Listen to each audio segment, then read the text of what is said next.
ገዳምን ለማግኘት እና ከወዲህ ገዳሙ ወዲህ ቦታ አለ መሰረት ድንጋይ ተቀምጧል። ያጠው ነው ምዕመናንን ያስተናግዳል።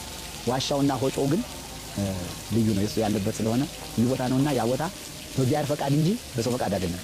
ሰው ኑ ጎብኙ ተብሎ የሚጠራም አይደለም። ለዚያ ቦታ ለምን የተቀደሰ ቦታ ስለሆነ ሰው ያ ቦታ ለመድረስ ራሱን ማንጻት አለበት። መጀመሪያ ሙስሊሙ ዝም ብሎ እንደሌለው ቦታ እዚያ ሄዶ የሚታደርበት የሚተኛበት አይደለም። ለነገሩ አቀበቱ ከባድ ነው። ራሱ እግዚአብሔር አጥሯታል።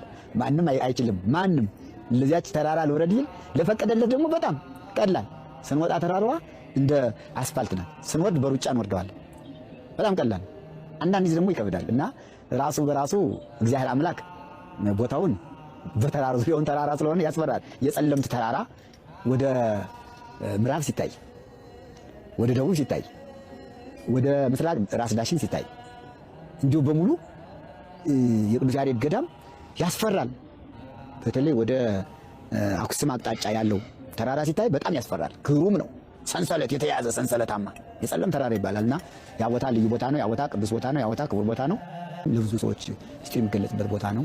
እየተቀደሰ እግር አሕዛብ ያረገጠው ቱሪስቶች ያላዩት ያልተጠመቀው አረማዊ ያረገጠው ልዩ ቅዱስ ቦታ አይነ ንስር እንተ ኢሪያ የንስር አይን ያላያት እግረ ዝሁራን እንተ ይኬድዋ የትዕቢተኞች እግር ያረገጣት ሀገር አለች ይላል ራሱ ቅዱስ ያሬድ። ይቺ ማንም ያላያት እስካሁን ፈረንጆች ያላዩት